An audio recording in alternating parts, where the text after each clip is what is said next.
বিসমিল্লাহির রহমানির রহিম। সম্মানিত হজযাত্রীগণ, আসসালামু আলাইকুম ওয়া রাহমাতুল্লাহি ওয়া বারাকাতুহু। আমি তুফাইল আহমেদ সৌদি আরব থেকে আবারও ২০২৬ সালের হজ বিষয়ক একটি গুরুত্বপূর্ণ ভিডিওতে।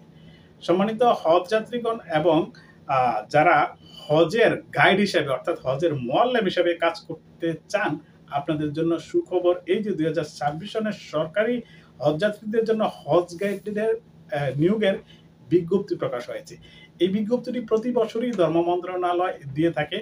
আবার যারা হজ গাইড হিসেবে কাজ করতে চান এবং এই সরকারিভাবে আপনি যখন গাইড হিসেবে কাজ করবেন, কি কি শর্ত থাকতে হবে, কি কি যোগ্যতা থাকতে হবে ইত্যাদি নিয়ে তারা একটা সার্কুলার আপনার জন্য তারা বিজ্ঞপ্তি আকারে পোস্ট করে। সেই ২০২৬ সালের হজ গাইডের নিয়োগের বিজ্ঞপ্তি ইতিমধ্যে এসে গিয়েছে। আপনারা যারা ২০২৬ সালের হজের গাইড হিসেবে কাজ করতে চান, আপনারা এখনই প্রস্তুতি নিন এবং আবেদন করুন। তাই আমি আজকে আপনাদের সামনে তুলে ধরছি ২০২৬ সালের হজ গাইডের সেই সরকারি বিজ্ঞপ্তিটি। ২০২৬ সনের সরকারি হজযাত্রীদের জন্য হজ গাইড নিয়োগ বিজ্ঞপ্তি। ২০২৬ সনের সরকারি মাধ্যমে হজযাত্রীদের জন্য হজ গাইড নিয়োগ পেতে আগ্রহী বাংলাদেশি নাগরিকদের নিকট হতে দরখাস্ত করার আহ্বান করা হচ্ছে। আগামী ১২ই অক্টোবর ২০২৫ তারিখের মধ্যে শুধু অনলাইনে হজ পোর্টালে www.hajj.gov.bd হজ গাইড লিঙ্কে আমি এটা আপনার স্ক্রিনেও দিয়ে রাখবো। লিঙ্কে নির্ধারিত ফর্ম পূরণ করে আবেদন করা যাবে। অনলাইন ব্যতীত অন্য কোনো মাধ্যমে আবেদন গ্রহণ করা হবে না। প্রয়োজনে ১৬১৩৬ নাম্বারে ফোন করে হজ গাইড নিয়োগের সংক্রান্ত যে কোনো তথ্য আপনারা জানতে পারবেন। হজ গাইড নিয়োগের যে সকল যোগ্যতা ও শর্তাবলী সরকার দিয়েছে সেটি দেখে নিন। যাদের প্রয়োজন, ভিডিও দীর্ঘ হতে পারে, আপনাদের যাদের প্রয়োজন তারা দেখে নিন। ১. ন্যূনতম একবার হজ পালন করেছেন এমন হজের আহকাম হজ উমরা ব্যবস্থাপনা আইন ২০২১, হজ ও উমরা ব্যবস্থাপনা বিধিমালা ২০২২, হজ প্যাকেজ ও হজ গাইড হজ বিষয়ে সৌদি আরবের বিধান সম্পর্কে অবগত আছেন। হজের সফরে উদ্ভূত সমস্যা মোকাবেলায় পারদর্শী হতে হবে। ২. ন্যূনতম ৩২ বছরের অধিক ৬২ বছরের পর্যন্ত শারীরিক ও মানসিক সামর্থ্যবান হতে হবে। যোগ্যতা স্নাতকোত্তর, স্নাতক, এইচএসসি, এসএসসি সমমান সনদ থাকতে হবে। তবে পূর্ব অভিজ্ঞতা ও সুনাম দক্ষতার সাথে গাইড হিসেবে দায়িত্ব পালন করেছেন এমন ব্যক্তিদেরকে অগ্রাধিকার দিবে। প্রার্থীকে একই প্যাকেজভুক্ত ৪৬ জন কম বেশি হজযাত্রী সংগ্রহ করতে হবে। হ্যাঁ, এটা হজের গাইডে হিসেবে কাজ করতে বিরাট একটা শর্ত। এই জন্যই আমি অনেক ভিডিওতে বলি যে আপনাদের এলাকার ইমাম থেকে শুরু করে সবাই আপনাকে অনুরোধ করবে এবং আপনাদের অনেকেই তাদের মাধ্যমে নিবন্ধনের জন্য বলবে।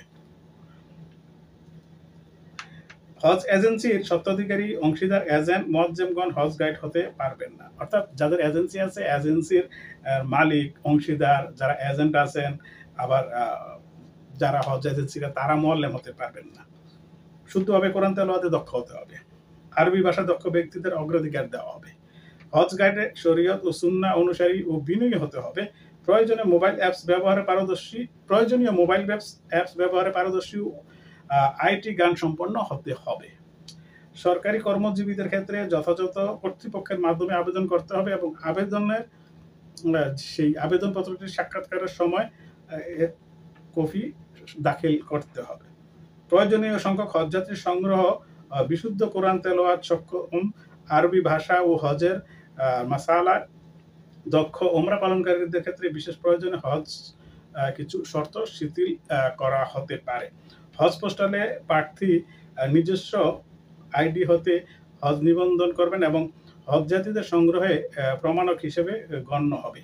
ওই যে ৪৬ জন হজযাত্রী আপনাকে দিতে হবে, সেটার জন্য আপনাকে আলাদা একটা আইডি রাখতে হবে, যেখানে আপনি প্রমাণ হিসেবে দিবেন যে আপনি ৪৬ জন যাত্রী দিতে পেরেছেন কম করে। হজ ব্যবস্থাপনা কার্যক্রম ভিন্ন প্রকৃতির হওয়ায় নারী প্রার্থীদেরকে আবেদন করতে নিরুৎসাহিত করা হলো। প্রার্থীকে শিক্ষাগত যোগ্যতা সনদ, হজ গাইড নিয়োগ কমিটি সংক্রান্ত উপস্থিত হতে হবে। প্রাথমিকভাবে নির্ধারিত প্রার্থীকে আংশিকভাবে প্রশিক্ষণ গ্রহণ করতে হবে। ইতিপূর্বে হজ গাইড হিসেবে দায়িত্ব পালনে অবহেলা, বিশৃঙ্খলতা করেছেন, শৃঙ্খলা ভঙ্গের দায়ে অভিযুক্ত ব্যক্তির আবেদন বাতিল বলে গণ্য হবে।